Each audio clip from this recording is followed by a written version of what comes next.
Welcome back. We're joined by Michael Braun, a man who has served his country with great distinction over 33 years in law enforcement, capping it as a senior official of the U.S. Drug Enforcement Administration. Today he is a managing partner at SGI Global LLC, a consulting firm.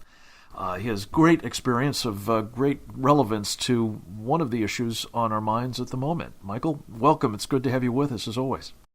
Hi, Frank. How are you? Thank you for having me back. Always a pleasure. The thing that is uppermost really is, what does the escape, seemingly orchestrated with the connivance, at least of some in the Mexican government or corrections institutions at least, of this fellow Joaquin El Chapo Guzman mean for, well, among other things, what's left of the war on drugs? Well, listen, I mean, it's a setback, but there have been many, many setbacks over the years, and there will undoubtedly be many in the future. What's most troubling about all of this, Frank, is it clearly shows, probably more than any other indicator, that Mexico has got a major, major problem with corruption, and obviously it's permeated some pretty high levels of government. Yeah, I guess there's no other way to explain the amount of information that must have been available to those who dug a mile-long tunnel into the heart of this high-security prison complex, is there? Well, I mean, no, look, and you just got to look at Chapo Guzman. I mean, the guy's worth billions. He was on Forbes' list for many years of one of the top 100 wealthiest men in the world, and he was taken off that list for political reasons only. He would certainly qualify to this day. He's a sadistic narcissist worth billions, and he is probably the most gruesome organized crime leader on the face of the earth. A complete savage is how he's been described, yeah. And he is a savage. Michael Braun, if this guy is back in business in the Sinaloa cartel, it is a reverse to be sure, but do you anticipate that there will be a ramping up of its activities on both sides of the border, especially at a time when the president seems determined, including with his visit to a prison today, to essentially, if not decriminalize, certainly make much more lax the penalties associated with drug activities in this country? Yeah, well, I mean, look, I think you're talking about marijuana. I believe it's important for your listening audience to understand that today's marijuana is not your mama's marijuana from back in the 60s and 70s. It is routinely being tested with, levels as high as 50% THC content. More young people between the ages of 16 and 21 are now struggling with marijuana addiction than they are with alcohol abuse, the first time in our country's history.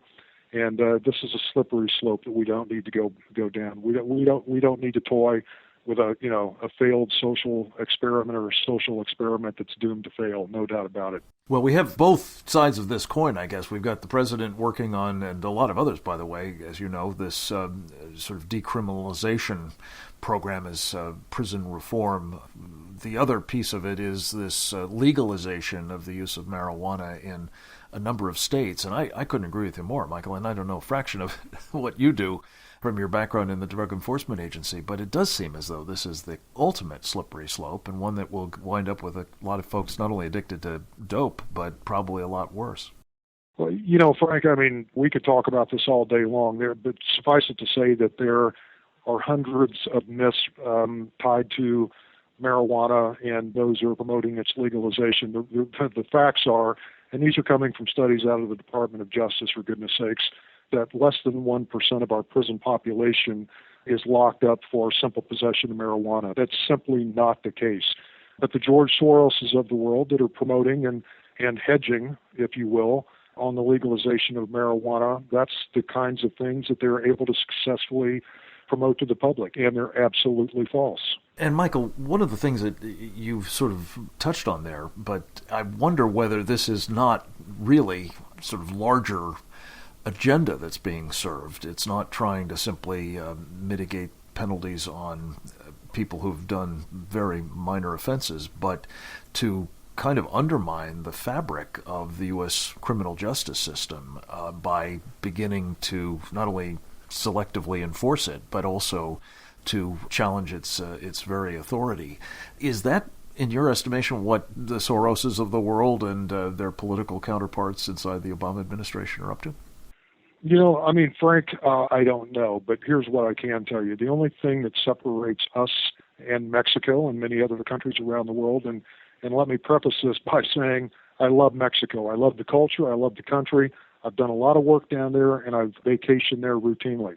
But the only thing that separates us from Mexico, most of the other countries in Latin America, and in fact most countries around the world, is we have been blessed with a strong judicial process. With all of its faults, we have probably got the most sophisticated, solid judicial process and judicial system in the world, and it works. Do we have issues with corruption at times? Absolutely. But we've got everything that we need to fight it and to knock it down very quickly. Countries like Mexico certainly don't have what we have, and what you're witnessing down there, the wholesale savagery that's been playing out on the streets of Mexico for the better part of a decade now, the beheadings, the dismemberments by the thousands. Fortunately, that's not happening in our country because of strong law enforcement, strong courts, strong prisons. And we simply can't give up an inch of what we've accomplished over many, many years in our country. And I fear that that's very much what's in prospect at the moment. Michael, speaking of Mexico, let me just ask you a question about our relationship with the government of Mexico. One of the things that has appeared in the news reporting on El Chapo's escape is that the U.S. government had warned Mexico, I gather on several occasions, about the possibility that a breakout was impending. Do you know anything about that, and does that sound right, that the Mexican government simply chose not to do anything about it? Well, listen, Frank, I've been out of the government now for 6.5 years, but here's what I can tell you. DEA's got 11 offices in Mexico.